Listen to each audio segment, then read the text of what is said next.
not my money. And you can't or won't pay it back. In this special programme, we meet more people who face losing their homes. We need more than 2 hours. I don't want to come back here, please. Well, no, I'm sorry, it can't be done. Their cars. If I give the keys, Yes? how do I know I'm going to get the car back? And their possessions. We catch up with past stories. It's not just a car for me. That was everything to me. And hit the road again with those whose job it is to enforce the law. If you don't open the door, we'll smash the glass. There's always a reason why the landlord, bastard, isn't entitled to have his property back. Because when you can't pay, Don't speak to me like I'm some sort of dickhead, because I'll take your head off. they'll take it away. There's like different forms of scum in life, but you're just a higher class one. Take it now.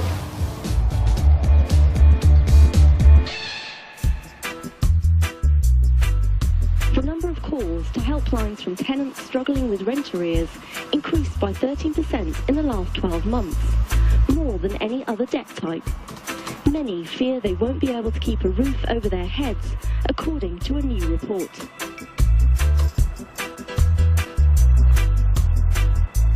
It doesn't matter who you are or how wealthy you are, debt can still have a devastating effect on your life. Paul Bohill and Steve Pinner are High Court enforcement officers.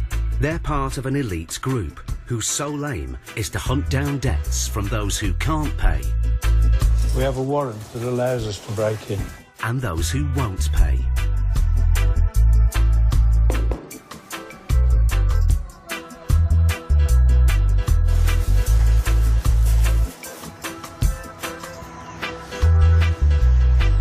Won't be a problem.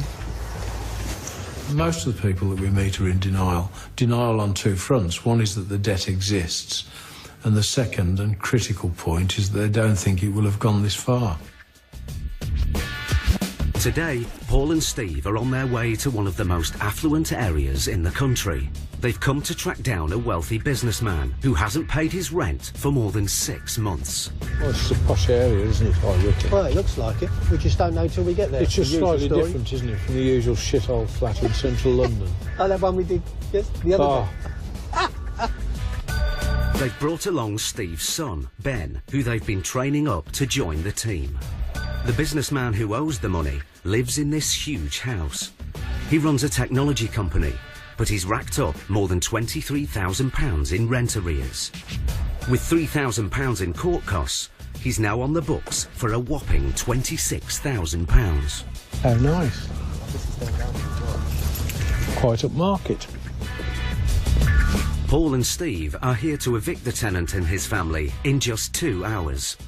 Not only that, if the tenant can't pay off the debt today, the writ instructs the officers to seize his possessions in order to cover the debt. Hello, sir. Hello.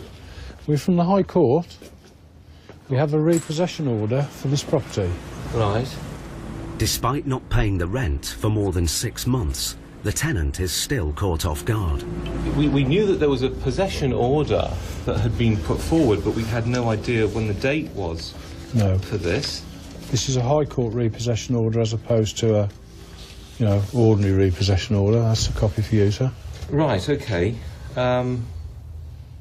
If I can give you the worst possible news first, and then we Right. can work backwards from that. Right. Because we are quite reasonable people. The house has to be repossessed today.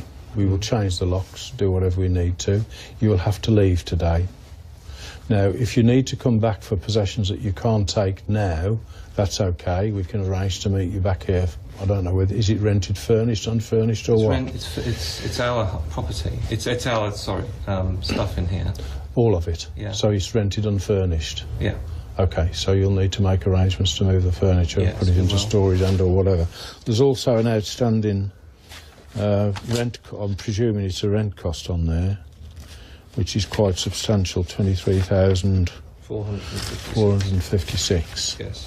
Which I was just literally been talking to Mrs. Okay. today to pay part of it off. Well, how And can you possibly pay off the rest of it? Hopefully within the next week or so. Okay. So what do we need to do? We need to see if we can contact her direct Well, on do the you want phone. to come in and thank do you. that? Yeah. While the tenant thought that he was still in negotiation with the landlord to stay in the house, the landlord has taken the case to the High Court. The system as it works is that they would have got a possession order from a county court. I've been having discussions with her about paying this off, so I thought we were in... What's changed quite dramatically is that she, or the agents, have decided to up this, to like ratchet it up to the High Court. And we don't give notice, we just turn up, as you Yeah, well, that's clear. The tenant claims he is confronting what millions of small business owners face, a cash flow crisis. He's been used to a comfortable living and expects to again, but right now there is nothing in the bank. The situation is that we are totally stony broke at the moment. How much could you pay today? We can do credit card. Nothing today, and the reason I can't do it is because a cheque was paid in on Monday and doesn't clear till tomorrow. And I can show that. I've actually sent her a scheduled payment of £3,000 for tomorrow. Okay. Have you got any money? No. Even if it was just £100. No, I haven't. If people say they're going to give you money, it's like it takes forever to get it. I know. And that's been a real problem for me. The people that get into debt in life is just everybody. You know, we all have the capabilities of slipping from one reason to another, whether it's you lose your job, you lose your partner, you know, everything can throw you into debt. Steve and Paul's first task is to repossess the property. They change the locks so that the family can't get back in. The tenants must now gather up their belongings quickly and leave. Because the debtor can't pay, the team now has some calculations to make. Ben and Steve go through each room, taking an inventory of everything he owns, which will be seized and sold to cover the debt. What we do need to do is to take some photographs of the inside of the house and to just make a list. During the search, Ben discovers some Rolex watches that could be worth thousands. He'll check their serial numbers to see if they're genuine. And there's a car on the drive. You've got a vehicle out there, is that on finance or is No, that's actually owned by a company in Belgium. Okay. During the repossession process, people are totally shocked at the speed and the enormity of the problem they're confronted with. We are there, and within 2 hours they'll be standing outside the door. With debts of more than £26,000 and no cash to pay it off, the tenants will be homeless in hours, and all their possessions will be seized. But Paul has a plan.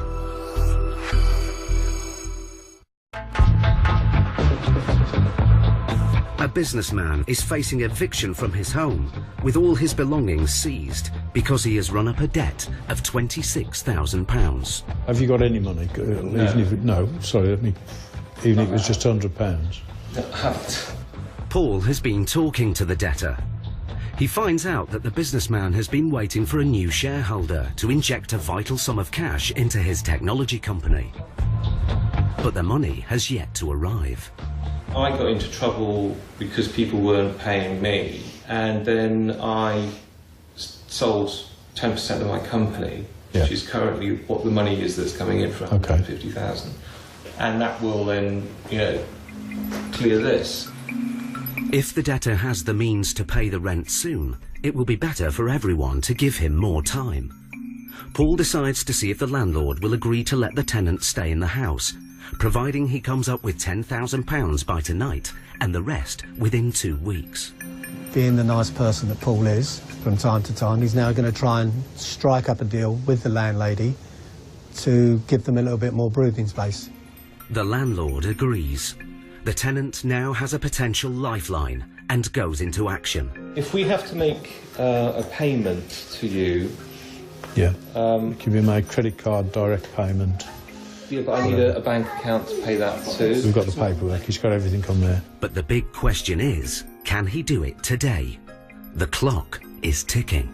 Okay. I'll leave you to it. Think it all over. I'm on the phone. You've got my number. In the meantime, Benny's here. He's got all the paperwork, so if there's any queries on it, you've got it. Thank you very much. We're leaving Ben here as the man in possession, so in other words, we're not abandoning the situation. It's as good as us being here. We'll then go on to the next job. In the meantime, the guy here is making all sorts of frantic phone calls to try and get a quite substantial amount of money together.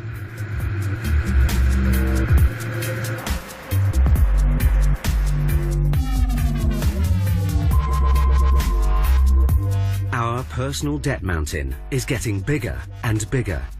And with debt rising, one of the most frequently seized items is our cars. Hundreds are repossessed every week, with more and more people getting that dreadful knock on the door. Mike Allenby and Terry Jones work for Nemesis, a car repossession company covering the northwest of England. Mike, a former private detective, has been doing car repossessions for some time, but Terry is new to the game. Right, Renault Clio Dynamique. Today, they're on their way to Liverpool to repossess a vehicle on a tough estate in Merseyside. Oh, this is a place, isn't it? Oh, it's proper around here, mate. Proper. Hired by private finance companies, they are paid by results. This one? Yeah, but it's a Happy, sat-nav. Yeah. The more cars they recover, the more money they make. Excellent. A good month can net them over 100 motors. We've got the car here, we're clamping it now. The owner owes several £100s on a loan he's taken out against the value of the car. Short-term schemes like these provide quick access to cash with no credit checks, but often come with huge interest rates. Got it. Some as high as 400%. And when you can't pay, Mike and Terry get the call. Because of the type of finance that's on it, the vehicle doesn't actually belong to the person that's took the finance out on it until they've paid it off. With a clamp on, Mike wants to give the owner the chance to pay up. When you knock on the door, your face is the first real face that these people have seen. So everything else has been conducted via letters or telephone calls.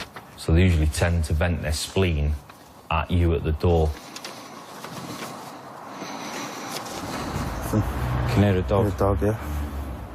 Whether the owner's home or not, they can still take the car, as long as the finance company have given the go-ahead. Got a mobile number, so give him a ring. Mike and Terry have no idea how many letters or phone calls the car owner has received chasing up the bad debt. They're only here for one thing, and that's the car. We're repossession agents and we're currently outside your property. We have your vehicle on clamp. I wondered if you could give us a call back, please. We can wait half an hour and then we'll have to remove the vehicle. Okay, cheers. Thank you.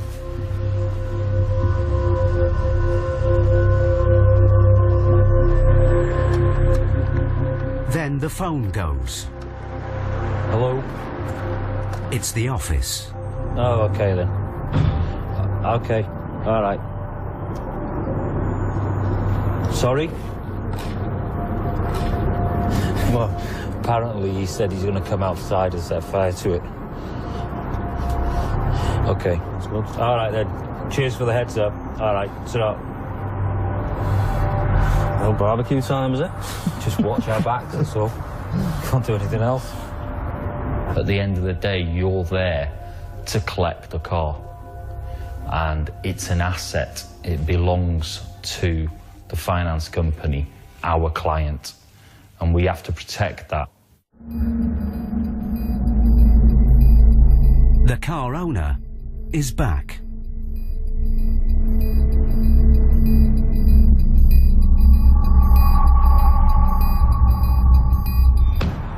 What are you filming for? Take the cameras and fuck off. What are you can't, I'm not giving you permission to film, so fuck off. Or I'll rag that and I'll smash it all over the street. Fuck off. Excuse me. Don't speak to me like I'm some sort of dickhead, because I'll take your head off. Cheeky. I'll smash that car up right in front of everybody. Fuck it off or I'll kill you. There's quite often threats are made in that manner, be whatever it is. We've had threatened to throw bricks out the window at us, things, all kinds of stuff like that. You can find yourself just laughing it off, really. But it can turn out that they will do what they're threatening to do. What are we going to do? With that amount of aggression and threats, you need to finish our paperwork off, see if he calms down, and then, if he doesn't, call the police.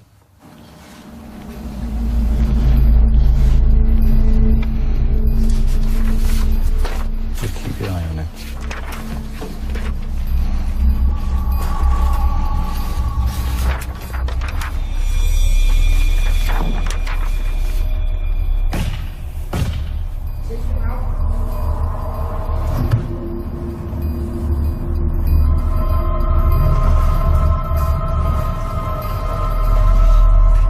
Have you got the keys, though? Have you got the keys? No. Okay. Let me know if he's locking it again.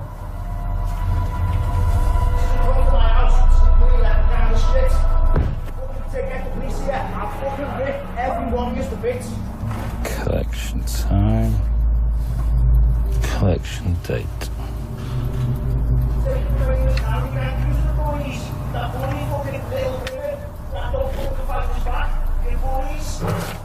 You a bully? The last time I checked. No, me neither. With the car now damaged, Mike calls the office. Hey, Glenn, the car now. Do you want us to... We have to ring the police. Okay, cheers. Right. Glenn says you have to report it, because he says it's criminal damage.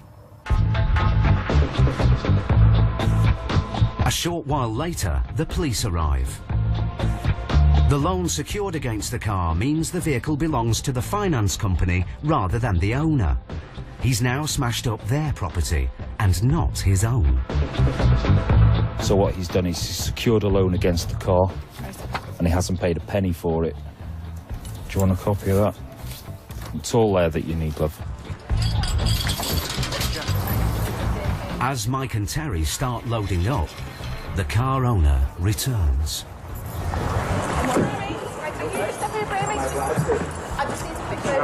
I don't want to have my dirty laundry here all over the street. I'm sorry, but I live here.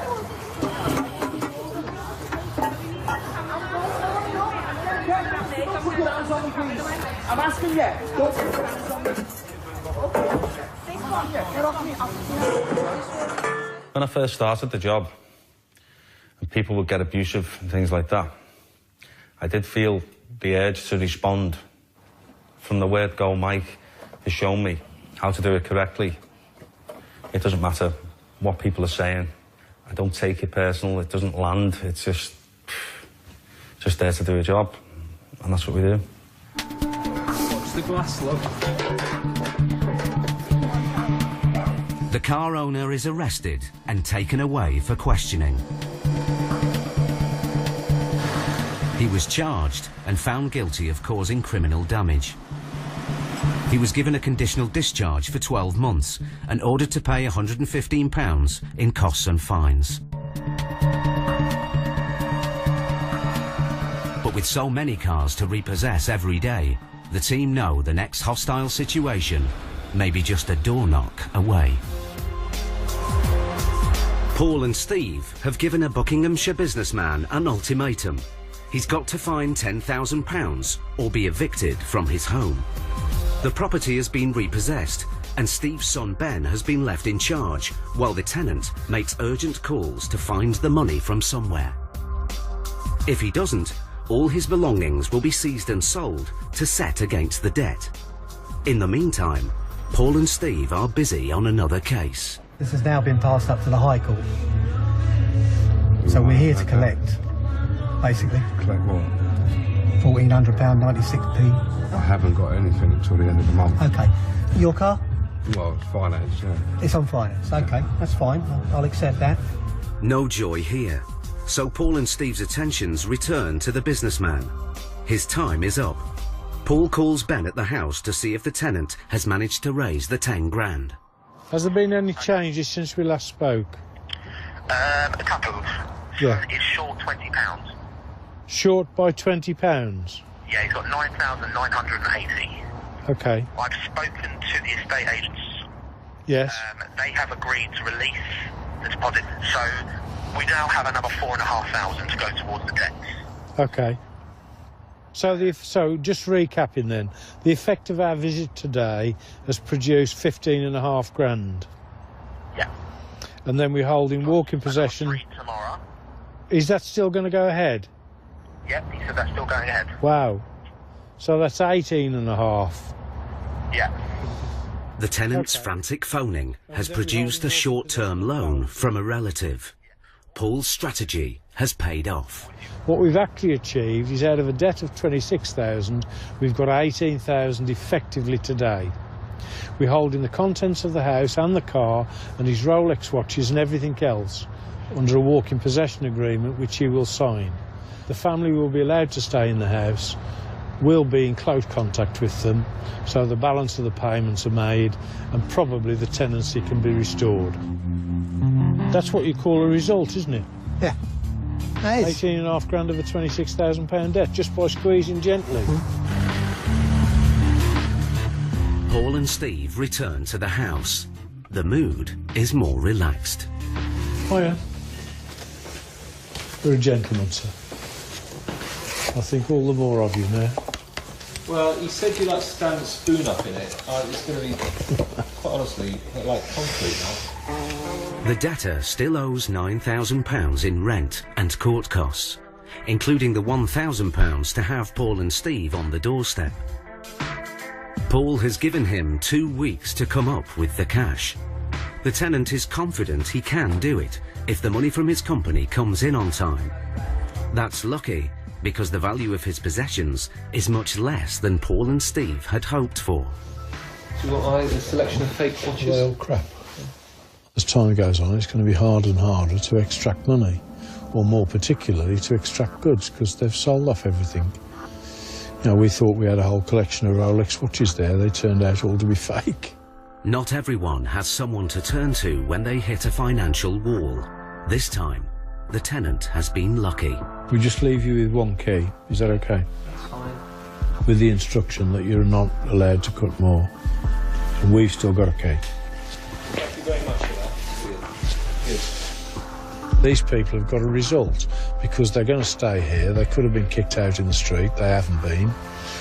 Yes, it's cost them dearly because we don't come cheap, but that's the result. They're still home and dry. So it just means that you've just got to make a stand.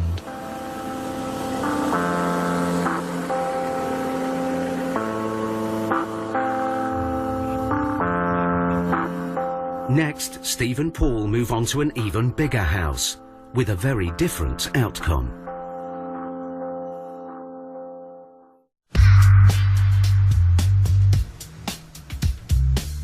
According to Ministry of Justice figures for 2012, the number of tenants in England and Wales forcibly evicted from their homes after court action were the highest since records began in the year 2000. High Court enforcement officers Paul Bohill and Steve Pinner's next job is an eviction from a property in Kingston. It's the biggest house they've ever been instructed to recover. This is the nicest house we've ever repossessed. A house like this must be worth $5 million, I reckon. You know, you could put my house in that bit of garden there. The occupants have been babysitting the house for property developers who have new plans for this site. It's a straightforward repossession, but the story behind it is this property is going to be demolished. Well, the family who are still here are of Palestinian origin, and they were caretakers here. They're no longer caretakers here. They've been given proper notice to quit. Installed to deter squatters, the occupants have continued to enjoy this palatial home and are now sitting tenants. They also owe £800 in legal costs. Paul and Steve are here to evict them and recover the debt. Hello? Hello? Anybody here?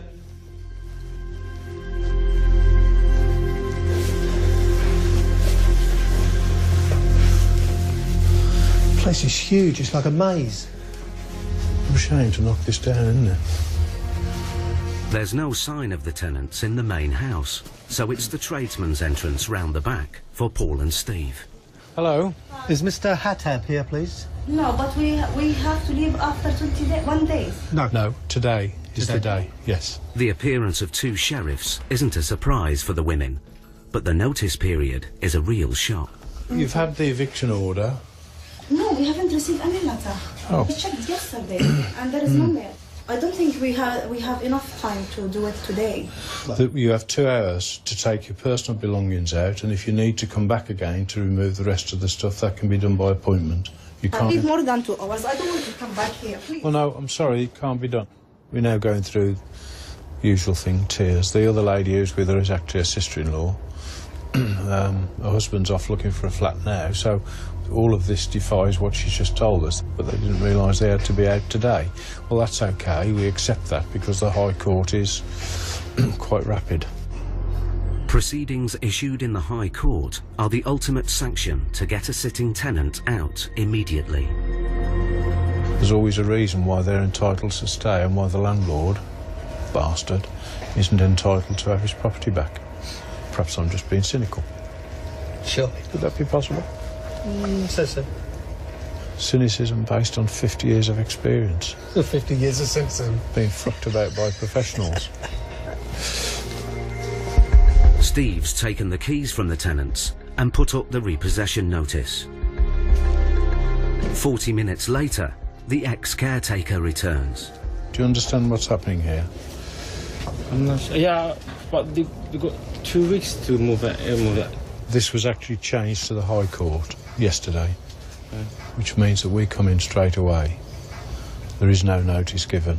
We'll be out by all today. We'll find a place. It's time limit, really. Yeah, that's why we're going to start now. No, that's fine. That's okay. I arranged already, the van is going to come now. That's fine. So you do it as fast as you can. The husband has called in some friends to remove everything they own today. It's all going swimmingly well, isn't it? Yeah. The sheriff's authority seems to have diffused a potentially volatile situation. I actually think it's the fancy dress that does that. So we're not purporting to be the police, and nobody has ever said that we are. Following the shooting of a bailiff in Brixton a few months ago, we went out the very next day and we bought bulletproof vests. The immediate impression is police. So since we've been wearing bulletproof vests and looking like this, we have less resistance. The tenants are piling their possessions high to get out in one hit, because coming back means paying for the sheriffs again.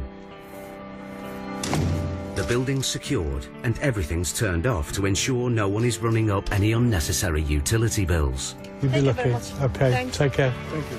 And the caretaker has also cleared his debt, the High Court costs of around £800. That's all done and dusted. It's taken a bit longer than we thought. 2:45. It should have been gone by 12:30, but that's okay.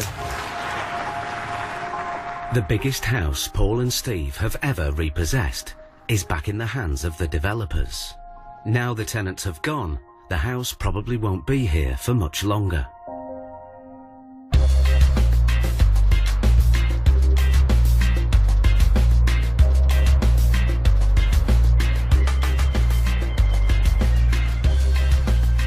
In the last series, Paul and Steve found themselves in Romford.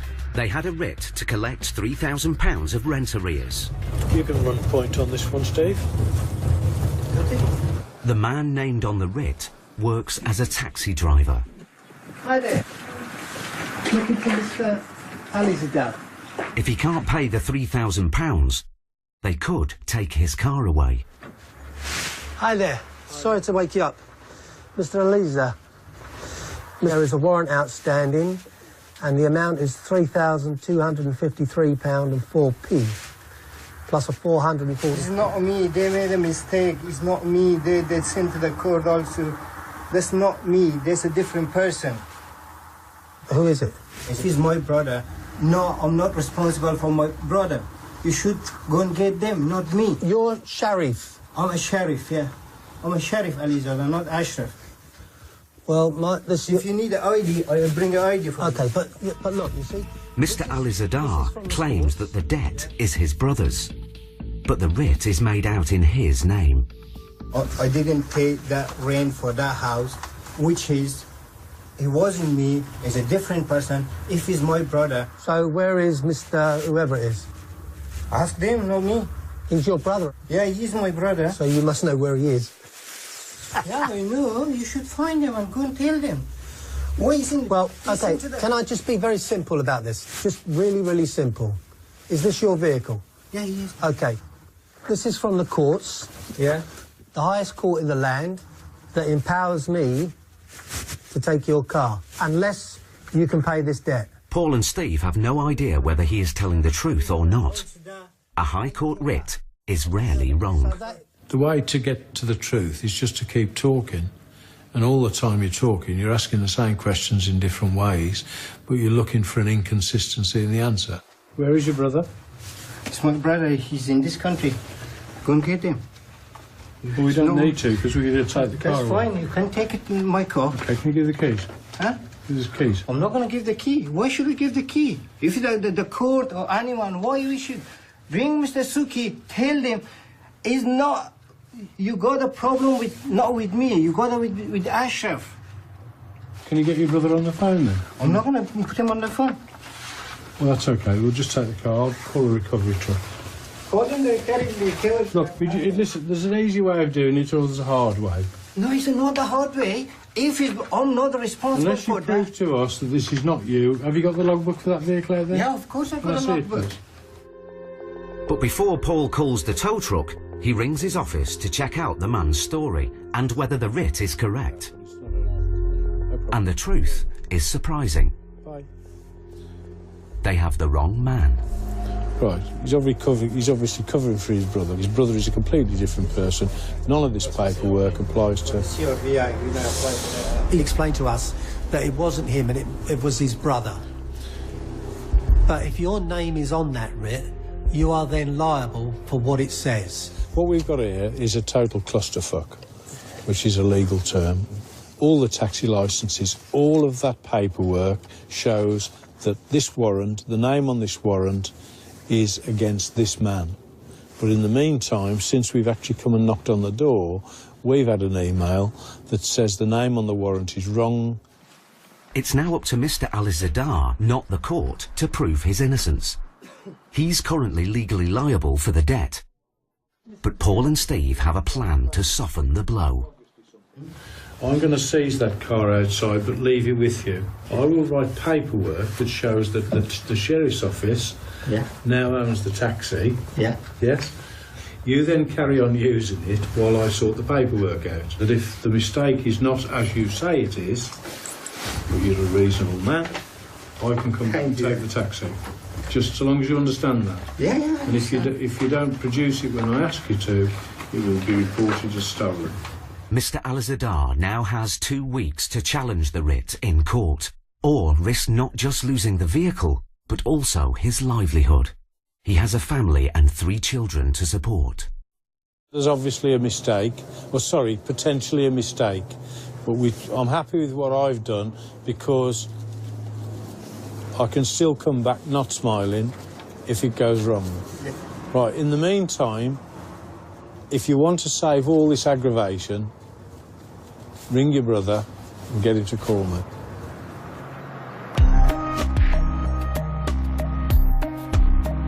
Paul and Steve are returning to Romford. The debt has risen by a further £700, and Mr. Alizadar hasn't been to court. So while Paul and Steve know he's the wrong man, the writ commands them to collect on the debt. The bloke has not made an arrangement to pay yet, so we're going to go back and give him the bad news that we're expecting him to pay. It's £3,915 today. I'm going to lead on it to you. Did the last time? He thinks you're Mr. Nice Guy. Hi, how are you? I'm okay, how are you? Very well, thank you. We still have a problem. We haven't heard from anybody with regards to this. So the situation is now that because your name is on all our paperwork, we are coming to you for this. because this has come from the High Court, Mm-hmm. the writ has been done, it's in your name, Yeah, it's and my name. you're responsible for it as far as the High Court is concerned. The last thing I want to do, or sorry, we want to do, is to take your car away. Because it's a nuisance to us, it's a nuisance to you, and it might all go wrong. Listen, in real terms, how much money could you get now? The money, I can get £200-300. No, we're looking for £2,000 at least. I can give you £200-300. With the deadline up and Mr. Alizadar unable to pay the debt, Paul is duty-bound to enforce the warrant. The sheriffs have to seize the taxi.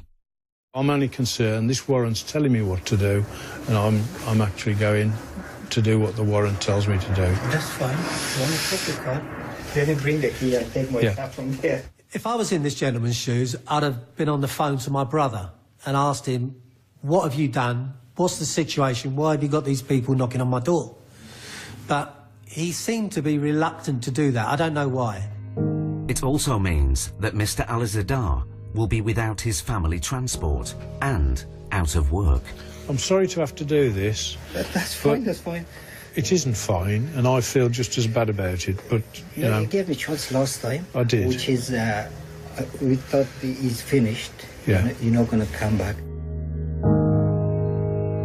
It's cost £444 for our attendance today to remove it. So it's just cost him another £450, if you like, plus whatever the other costs are on it. So the debt started off at £2,400, it's nigh on £4,000 now. This is where it goes out of control.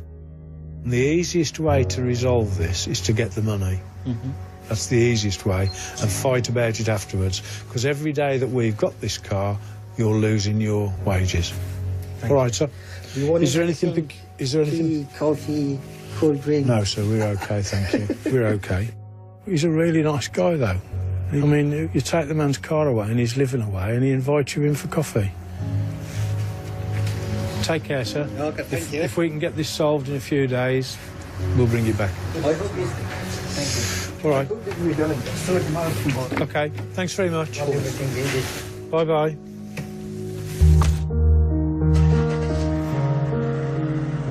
I haven't got no car. I lost my job. Take my kids to the school in the morning, and also my work. Now Mr. Alizadar has 2 weeks either to pay the money or get the writ changed. If he doesn't, his taxi will be sold.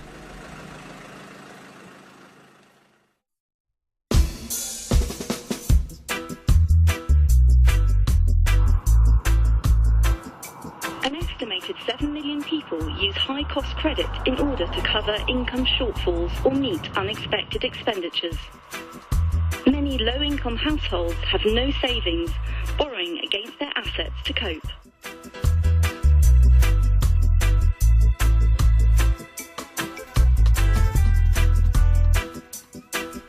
This morning, Mike Allenby and Terry Jones are en route to repossess a people carrier that's been used as security on a loan.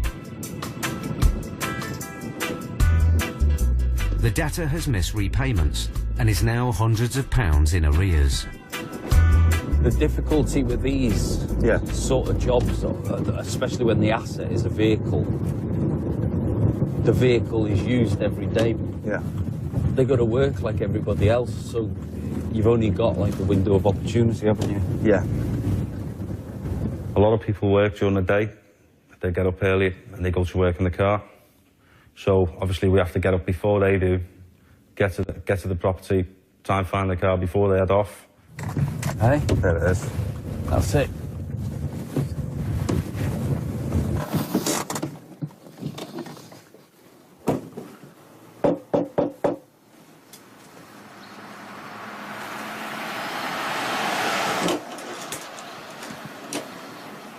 Hey, love, I've got a repossession order for the vehicle.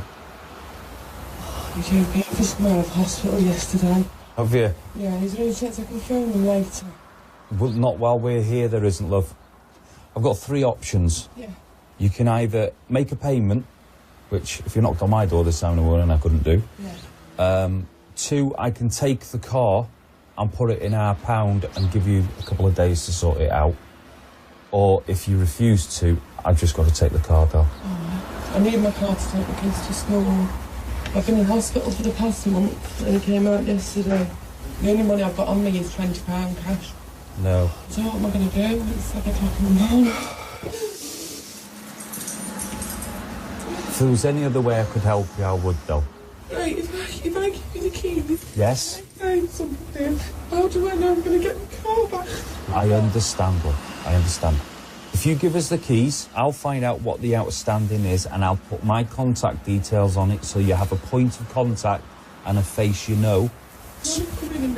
No, I can... I tell you what, if my colleague can come in with me, I will come in. It's not common practice to do that, but she was in a distressed state. We needed to make sure that she was okay. Are you okay? Yeah, I'm fine. It's all right. We've got kids ourselves, though. Calm down, love. It's okay. It says repo, but it means if you said to me now, Mike, here's £500, go away, I'd be gone. I promise I'll bring your car back, though. Okay? This particular time there was small children, 2 babies, in the other room. She said, do you mind if I go and feed the babies? She got the bottles and she went and fed the babies. It's not a problem at all. You know, not there to be horrible. First thing you need to do is ring them up at 9 o'clock, explain the situation. Make sure you explain the situation properly to them. I'll do mate to be a bailiff, man. That's the nicest thing anyone's said. Look, I've been where you are, though. I really have. I know exactly what it feels like to be in debt. It's just not a nice place to be. You've no idea. You dread letters coming through the door. You dread knocks on the door. I mean, I was... when I lost everything, I was in a hell of a place. You've got my number, all right, okay? If you have any difficulties, you give me a call, okay, and I'll sort it out. All right, thank you. Okay. Cheers.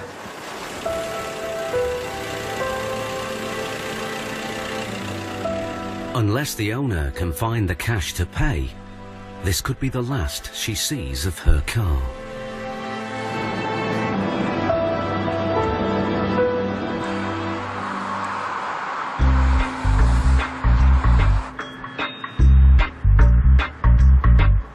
In Romford, a week ago, Mr. Alizadar watched powerless as Paul and Steve repossessed his taxi. OK, thanks very much.